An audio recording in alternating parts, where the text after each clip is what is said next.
এই যে বাস্তবটা, ধরুন 34 বছর ক্ষমতায় থাকার পর দেখা যাচ্ছে যে গ্রাফিক্যালি মানে আপনি পুরো ক্ষমতায় থাকাকালীন এবং ক্ষমতা থেকে যাওয়ার পর পুরো জার্নিটাই অত্যন্ত গুরুত্বপূর্ণ একজন মানুষ।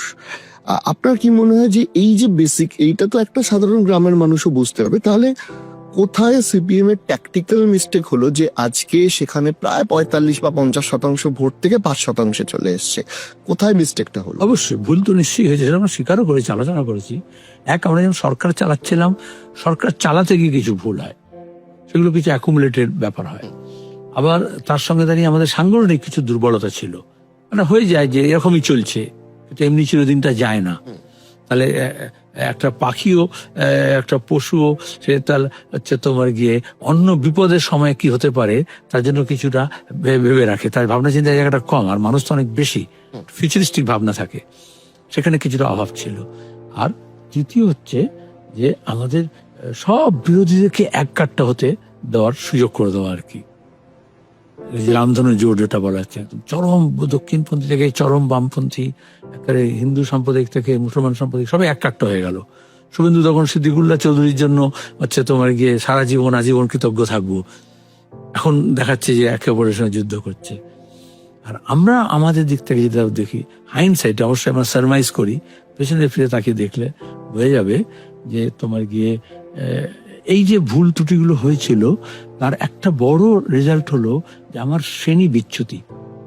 আমার যে শ্রেণী মানুষ, যে কৃষি আন্দোলন থেকে, যে কৃষক আন্দোলন থেকে, জমি আন্দোলন থেকে, ক্যানাল আন্দোলন থেকে, যে তোমার গিয়ে অপারেশন বর্গা পর্যন্ত, ভূমি সংস্কার পর্যন্ত, এই যে আমার যেটা একটা কৃষি প্রধান রাজ্যে, সেখানে দাঁড়িয়ে দেখা গেল সামাও যখন আমরা শিল্পায়নের উপর জোর দিচ্ছি, জমি অধিগ্রহণ করছি, তখন আমাদের বিরোধীরা এরকম প্রচারটা করলো, এর মনে হয় যেন কৃষিটা পুরো শেষ হয়ে যাবে। শেষ হয়নি।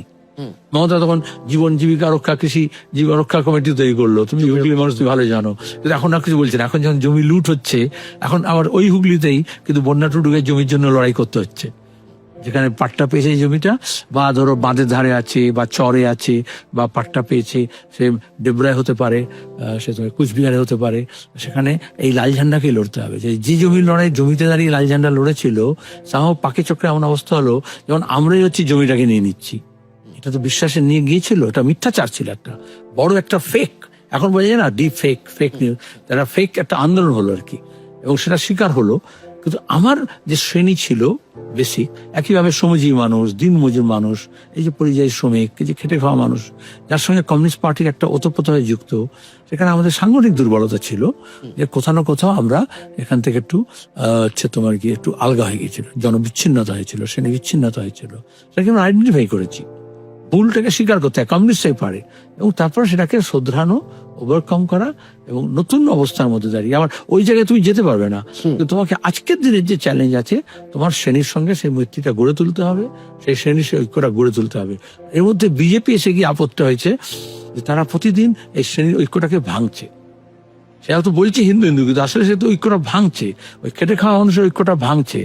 এই যে চাকরি চোরের বিরুদ্ধে লড়াই হচ্ছে, যাদের চাকরি প্রার্থীদের, এটা যে আমি হিন্দু মুসলমান করি, মাদ্রাসা আলাদা, স্কুল আলাদা, হিন্দু আলাদা, মুসলমান আলাদা। তাহলে এই আন্দোলন যারা এই সরকারের বিরুদ্ধে লড়ে নেবে, সেই শক্তিটা কমলো না বাড়লো?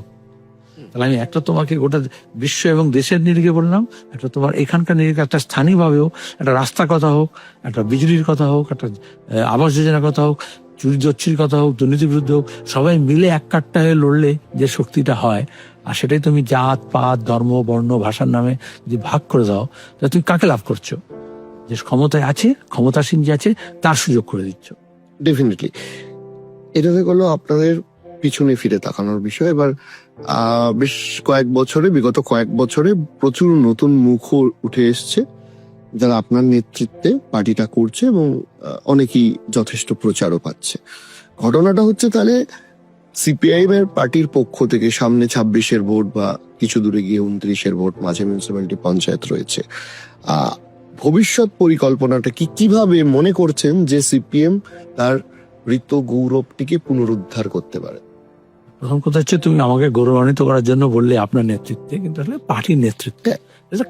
যেহেতু রাজ্য, আমি রাজ্য সম্পাদক হয়েছি 3 বছর হয়েছে, তার আগে থেকেই আমি অবশ্যই তার অংশ ছিলাম।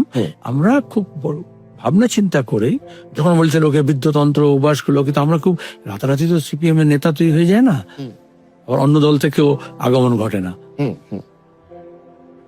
নির্গমন ঘটে।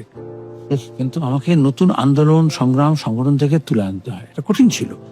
যখন যে সময় কলেজে বিশ্ববিদ্যালয়গুলোকে দখল করে নিয়ে স্টুডেন্টস ইউনিয়ন হবে না, ছাত্র রাজনীতি হবে না বলে কিন্তু কারাপশন এবং ক্রিমিনালাইজেশন, মিথ্যা মামলা, তাকে ল্যাবে ঢুকতে দেবে না, তাকে পরীক্ষা দিতে দেবে না, আক্রমণ করেছে, ফিজিক্যালি অ্যাসল্ট করেছে, অসংখ্য উদাহরণ পাবে। তাই নতুন প্রজন্মের ছেলে মেয়েদেরকে একটু রাজনীতি বিমুখ করার চেষ্টা করা হয়েছে।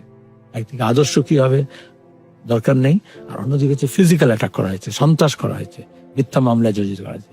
তার মধ্যে দাঁড়িয়ে আমাদের পরিকল্পনা করা হলো যে নতুন প্রজন্মের ছেলে মেয়েদেরকে না নিয়ে আসলে, তুমি যদি নতুন প্রজন্মের সঙ্গে কোনো পার্টি শুধু নয়, আন্দোলন শুধু নয়, যে কোনো সংগঠন, যে কোনো প্রতিষ্ঠান, সে যদি নতুন প্রজন্মের সঙ্গে তার সম্পর্ককে রিনিউ না করে, তাহলে তার ভবিষ্যৎ নেই।